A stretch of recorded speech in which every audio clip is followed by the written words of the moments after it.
What you need to know in order to sell your artwork online.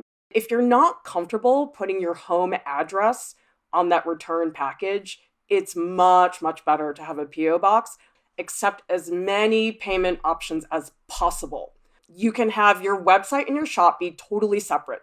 You can go to my website, you'll see that the shop is a separate link in my menu bar. You're going to go directly to an external site, which is my Etsy shop. All of the shop policies, a lot of that really gets in the way of people seeing your artwork very clearly. That is a good way to separate those different worlds. A website, but you have separate sections within your website for your portfolio and for your shop. This is Song's shop page. She gives you all the information about pricing. The portfolio page is a completely different thing. It doesn't show the price. I can really read about her artwork and not be distracted by all those little elements of shipping. Try to find people who use these shops. So if you have a friend that's using Big Cartel, ask them how that's going. These platforms will tell you more than you ever thought you needed to know about how your shop is performing, where the traffic is coming from. I could figure out which forms of marketing were working the best for me. I could figure out what are the best keywords. It's really, really helpful. I actually had PayPal buttons that I installed onto my website, and I didn't sell a thing. I moved to Etsy and I sold way, way more stuff. On Etsy, literally, it's like a click, and then boom, there's my invoice. We got automatic conversion changed right into euros. Most people who buy your stuff online, they're not going to start with you. I think it'd be really nice to have a landscape that had an orange sunset. So they could type that in, orange sunset watercolor painting, into Etsy, and then all these listings are going to pop up through a platform like this. You're going to get people who otherwise would never hear about you. These mezzotint prints, they're exactly the same in terms of their specifications. I just do copy listing. People who buy your artwork, they really care about the signature. This is so, so important. In fact, I've had people actually contact me and say, there's no signature.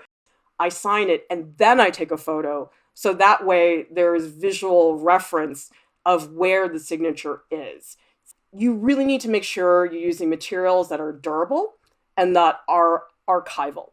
You can't draw something on newsprint and sell it later. Turn really yellow. Sometimes they wrinkle. There are certain formats and types of artwork that in general are harder to sell. Anything that's a portrait, anything that's black and white, anything that's a nude, and anything that is large and three-dimensional, and anything that I think is larger than 24 inches. What's more likely to sell? Anything with bright colors, anything that's a mild subject, anything that's not going to get people upset, anything that's small in scale. It is more likely to fit somewhere in somebody's house. Try to stock as many items as you possibly can. You're just in more searches. People are more likely to find you. Lousy photos will make or break your shop. Your photos have to be accurate, guys. This is a beeswax sculpture, and it has little nicks in it. I shot lots of close-up photos where those little nicks were very visible. Framing, really not necessary, guys. People really want to choose their own frames and their own mats. Even if you do frame the work, chances are very high that somebody's going to take it out and make their own frame, in which case, oh, what a waste of money. You see a photo of the sculpture with a hand actually holding it, you really truly understand how big it is. And then you also tell them the exact measurements. Shop policies. Are you going to accept returns? The second they know that you don't accept a return, it's going to make them not want to buy from you.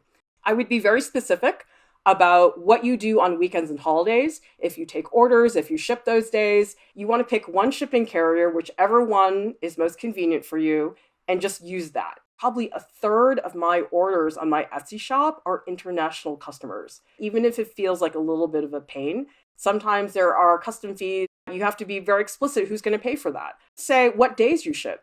I tell people that I only ship on weekdays because I can't be bothered on the weekends. Save all your shipping receipts and your customs forms. For me, it's peace of mind.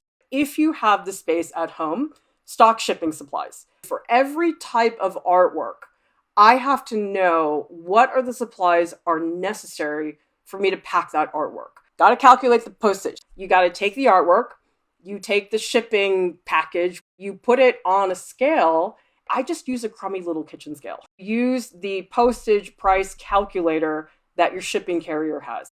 Then you can set up a shipping profile. Now I know if I have a 2D print that measures 22 by 28, this is the shipping profile. Now you can also print your shipping labels online. Then you don't have to stand in line waiting for them to actually do the transaction for you. Provide a tracking number.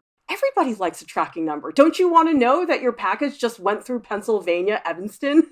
There are 3 things that I have noticed that people really care about. You got to be polite. People really appreciate prompt replies. Fast shipping, people love it. Shop reviews. You might get somebody who leaves a review that's not true. So this person wrote, I did reach out to the artist for display advice, did not get a response that was disappointing, and this really made me mad. But the thing is, it wasn't such a big deal that I felt the need to dispute it, because there are things built into Etsy and some of these platforms where if there's a dispute over a transaction or something like that, you can enter into some mediation. Choose a platform, photograph your work, write descriptions, price your artwork, write your shop policies, determine shipping, buy your shipping supplies, create a promotion plan.